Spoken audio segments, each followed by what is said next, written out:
ছবি দেখালাম, আতঙ্কের ছবি। আমাদের সঙ্গে আরেক প্রতিনিধি সান্নিক রয়েছেন আমাদের সঙ্গে ডালহৌসি থেকে। সান্নিক, তুমি ডালহৌসি থেকে কিছুক্ষণ আগে ছবি দেখাচ্ছিলে, রীতিমতো আতঙ্কের পরিবেশ সেখানেও। একেবারেই সবাই অফিস থেকে রাস্তায় নেমে এসেছেন, এখনো সেখানে কিরকম পরিবেশ, কতটা আতঙ্ক রয়েছে মানুষজনের মধ্যে? দেখো, ইতিমধ্যেই যারা অফিস থেকে বেরিয়ে এসেছিলেন তারা আস্তে আস্তে অফিসে ফেরা শুরু করেছেন, কিন্তু একটা আফটার শকের ভয় কিন্তু প্রত্যেকের মধ্যেই থাকে। আমরা জানি যখন কোনো স্ট্রং ভূমিকম্প হয় তারপরে প্রত্যেকের মনেই একটা উদ্বেগ কাজ করে যে আবার একটা আফটার শক এফেক্ট হয়তো হতে পারে ভূমিকম্পের। কেননা আজকে যেভাবে 5.4 মাত্রার একটি ভূমিকম্প হলেও যে মাত্রায় আজকে অফিস পাড়ার প্রত্যেকটি অফিসে যেরকম ভাবে এই ভূমিকম্প অনুভূত হয়েছে তাতে প্রত্যেকেই কিন্তু যথেষ্ট আতঙ্কিত। কেননা প্রত্যেকেই তাদের বহুতল বিল্ডিং এ যখন তারা এই ভূমিকম্প অনুভব করেন সঙ্গে সঙ্গে তারা সিঁড়ি দিয়ে নিচে নেমে আসে।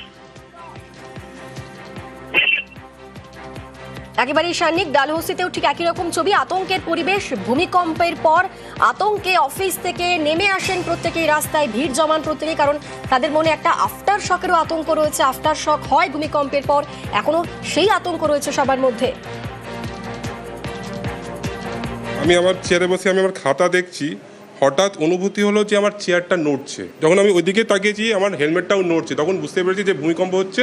আশেপাশের লোককে আমি দৌড়ে গিয়ে বাইরে গিয়ে দাঁড়িয়ে গেলাম। দুদিন ধরেই দেখছি যে সিকিম বা বাংলাদেশে এরকম সবসময় ভূমিকম্প হয়ে আসছে, কিছুই বলা যাচ্ছে না, আবারও হতে পারে।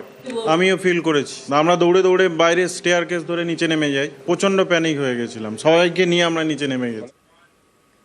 কলকাতার পাশাপাশি জেলায় জেলায় ভূমিকম্প আপনাদের দেখাচ্ছি এই মুহূর্তে। উত্তর 24 পরগনার আমডাঙ্গার ছবি দেখুন, সিলিং ফ্যান রীতিমতো দুলছে, সিলিং ফ্যান দুলছে, বিভিন্ন জায়গাতে একই রকম ছবি, এবং দেখা যাচ্ছে যে টাইলস ভেঙে মেঝেতে পড়ে রয়েছে। আমডাঙ্গার ছবি দেখাচ্ছি আপনাদের। আমাদের সঙ্গে রয়েছেন প্রতিনিধি জিয়াউল। জিয়াউল, কি খবর পাওয়া যাচ্ছে আমডাঙ্গা থেকে? দেখো, একেবারে ঘড়ির কাঁটা ঠিক 1:22 প্রথম একেবারে ভূমিকম্প অনুভব হয়, তারপরে আরো মিনিট 20 পরে আরো দুবার, অর্থাৎ প্রায় 3 বার কিন্তু ভূমিকম্প অনুভব হয় এলাকায়। এবং আমডাঙ্গায় বেশ কিছু পুরনো বাড়িতে যেমন ফাটল ধরেছে তুমি দেখতেই পাচ্ছ, এবং বেশ কিছু বাড়িতে অর্থাৎ টাইলস সেগুলোও কিন্তু একেবারে ঝুরঝুর করে পড়ে গেছে। ফলে যেভাবে ভূমিকম্প হয় ফলে একটা আতঙ্কের মধ্যে তৈরি হয়, পরিবেশ তৈরি হয় এলাকার মানুষের মধ্যে। তার কারণ একেবারে যেভাবে থরথর করে, বিশেষ করে একটু উঁচু বাড়ি, 2তলা 3তলা বাড়ি, সেই বাড়িগুলো কিন্তু বেশি অনুভব হয়, এবং যেগুলো পুরনো বাড়ি সেই বাড়িগুলো কিন্তু ফাটল ধরে। পুরনো বাড়িতে সেগুলো কিন্তু ফাটল ধরেছে, একাধিক বাড়িতে, একটি নয় একাধিক বাড়িতে কিন্তু ফাটল ধরেছে। এবং বেশ কিছু বাড়িতেও কিন্তু অর্থাৎ টাইল সেগুলো কিন্তু দেয়ালে লাগানো ছিল, সেগুলো কিন্তু একেবারে ঝরঝর করে নিচেই পড়ে। ফলে যেভাবে ভূমিকম্প অনুভব হয় এবং এটা আতঙ্কের পরিবেশ তৈরি হয়, ফলে অনেক মানুষ কিন্তু তারা রাস্তায় বেরিয়ে আসেন ভয়ে, এবং দোকানপাট বন্ধ করে তারা মূলত রাস্তায় বেরিয়ে আসেন। যেভাবে আতঙ্কের মধ্যে একটা পরিবেশ তৈরি হয় ভূমিকম্পের ফলে, একাধিক বাড়িতে কিন্তু ফাটল ধরেছে, এবং তার মধ্যেই সেই বাড়ি থেকে যারা বাচ্চা ছিল সেখান থেকে ভয়ে আতঙ্কে তারা কিন্তু একেবারে রাস্তায় নেমে এসেছেন। এবং ফলে একটা আতঙ্কের পরিবেশ তৈরি হয়, যেহেতু একেবারে উৎসস্থল একেবারে বাংলাদেশের খুলনা, ফলে খুব কাছেই এই আমডাঙ্গা, ফলে সেখান থেকে দেখা যাচ্ছে, ফলে প্রচন্ডভাবে এই ভূমিকম্প অনুভব হয়, এবং ফলে আতঙ্কের একটা পরিবেশ তৈরি হয়। অনেক মানুষ কিন্তু বাইরে বেরিয়ে আসে, এবং একাধিক বাড়িতে কিন্তু এই মুহূর্তে ফাটল দেখা দিয়েছে, ফলে একটা আতঙ্কের পরিবেশ তৈরি হয় আমডাঙ্গা সহ উত্তর চব্বিশ পরগনার বিভিন্ন এলাকায়। অনিন্দিতা। একেবারে জিয়াউল, আমরা সেই ছবি দেখলাম। আর এবার দেখাই বসিরহাটের ছবি। বসিরহাটেও এই ভূমিকম্পনের অনুভূতি যথেষ্ট বেশি হয়েছে। আতঙ্কে বাড়ি থেকে, অফিস থেকে রাস্তায় বেরিয়ে আসেন মানুষজন। আজ ভূমিকম্প হয় দুপুর ঠিক 1:22 নাগাদ, এবং তখন কম্পনের তীব্রতা ছিল 52 সেকেন্ড ধরে। কলকাতায় রিক্টার স্কেলে এই কম্পনের মাত্রা 4.9। এই ভূমিকম্পের উৎসস্থল হচ্ছে বাংলাদেশের সাতক্ষীরা। বাংলাদেশের এই কম্পনের মাত্রা প্রায় 5.3। ভূপৃষ্ঠের 35 কিলোমিটার গভীরে ভূমিকম্পের উৎসস্থল। কলকাতা থেকে 102 কিলোমিটার দূরেই ভূমিকম্পের উৎসস্থল, এবং যার ফলে বিভিন্ন জায়গাতে আতঙ্কের পরিবেশ তো সৃষ্টি হয়েছে, এবং বিভিন্ন জায়গাতে বাড়িতে ফাটলও দেখা গিয়েছে।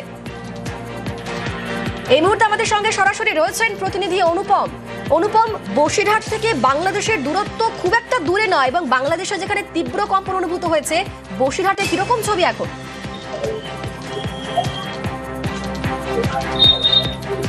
দেখো বসিরহাটে একদম আতঙ্কর পরিবেশ তৈরি হয়েছে, তার কারণ বাংলাদেশের যেখানে উৎপত্তি স্থল সেখান থেকে বসিরহাটের দূরত্ব মাত্র 35 থেকে 40 কিলোমিটার, যে কারণে বসিরহাট সহ হিঙ্গলগঞ্জ সন্দেশখালীতে ভূমিকম্প এতটাই অনুভূতি হয়েছে এবং বাড়িঘর, যে বড় বড় যেসব বাড়িঘর সেসব বাড়িঘর দুলতে শুরু করেছে। সেসব বাড়িঘরের থেকে স্কুলের যেসব ছাত্রছাত্রীরা তারা দৌড়ে বাইরে বেরিয়ে এসেছে, চিৎকার চেঁচামেচি প্রাণের যে আর্তনাদ, সেই আর্তনাদের চিৎকার করে তারা বাইরের থেকে বাইরে ছুটে এসে রাস্তায় ভিড় জমিয়েছে এবং রীতিমতো বড় বড় যেসব বাড়িগুলো সেসব বাড়িগুলো দুলতে শুরু করেছে। রাস্তায় যেসব ইলেকট্রিক পোস্ট সেই সব ইলেকট্রিক পোস্ট দুলেছে এবং পুরনো যেসব বাড়ি সেসব বাড়ির থেকে বড় বড় চাঙড় ভেঙে পড়েছে, বাড়িতে ফাটল ধরে গেছে। এই যে ভূমিকম্পের যে তীব্রতা, সেই তীব্রতা যদি আর কয়েক মুহূর্ত যদি থাকতো তাহলে বসিরহাট সহ হিঙ্গলগঞ্জের পার্শ্ববর্তী এলাকায় খুব বড় ধরনের ক্ষতি হয়ে যেত বলেই কিন্তু আশঙ্কা করা হচ্ছে। এবং এই যে কয়েক সেকেন্ড, সেই কয়েক সেকেন্ডের মধ্যে কিন্তু এতটাই আতঙ্ক তৈরি হয়েছে যে মানুষ রাস্তায় বেরিয়ে পড়েছে, রাস্তা ফাঁকা জায়গায় তারা বসে পড়েছে, তারা এখনো পর্যন্ত তারা বাড়িতে ঢুকবে কিনা সেই কিন্তু পরিবেশ তৈরি হয়েছে। তাদের আতঙ্ক এখনো কাটেনি। কিছু কিছু মানুষ, কিছু কিছু বাচ্চা তারা মায়ের কোলে উঠে চিৎকার করতে করতে বাড়ির বাইরে বেরিয়েছে।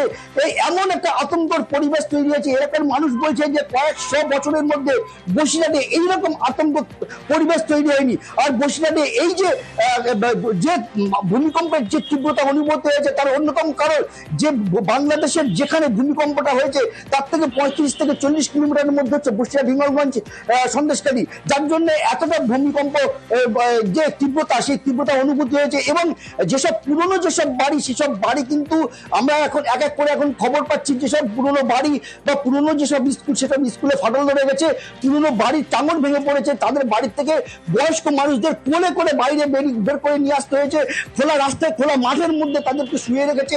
এমন আতঙ্কর পরিবেশ তৈরি হয়েছে এবং সেসব আতঙ্কর পরিবেশ কিন্তু এখনো কাটেনি। তার কারণ যেসব মানুষ যারা ভূমিকম্প সম্বন্ধে জানে তারা কিন্তু জানে যে একবার ভূমিকম্প হওয়ার পরে কিছুক্ষণের মধ্যে আরেকবার ভূমিকম্প হওয়ার কিন্তু সম্ভাবনা থাকে। সেই জন্য এখনো প্রচুর মানুষ কিন্তু রাস্তায় দাঁড়িয়ে আছে, ফাঁকা মাঠে দাঁড়িয়ে আছে, পুকুরের পাড়ে দাঁড়িয়ে আছে, তারা বাড়ি ছেড়ে এখনো কিন্তু আতঙ্ক কিন্তু তাদের গ্রাস করে রয়েছে। তারা কিন্তু এখনো আতঙ্কের থেকে বেরোতে পারেনি এবং বিভিন্ন জায়গা থেকে কিন্তু খবর আসছে এবং বেশ কিছু স্কুল কিন্তু ছুটি দিতে বাধ্য হয়েছে। তার কারণ ছাত্রছাত্রীরা হুড়মুড়িয়ে বাইরে বেরিয়ে এসেছে, তাদেরকে বাড়ি চলে দিতে বাধ্য হয়েছে স্কুল কর্তৃপক্ষ। তার কারণ বাই চান্স যদি কোনো রকম দুর্ঘটনা ঘটে যায় তাহলে সেই ছাত্রছাত্রীদের যদি কোনো রকম দুর্ঘটনা ঘটে তার দায়ভার কারা নেবে, সেই জন্য কিন্তু বেশ কিছু স্কুলও কিন্তু ছুটি দিতে বাধ্য হয়েছে।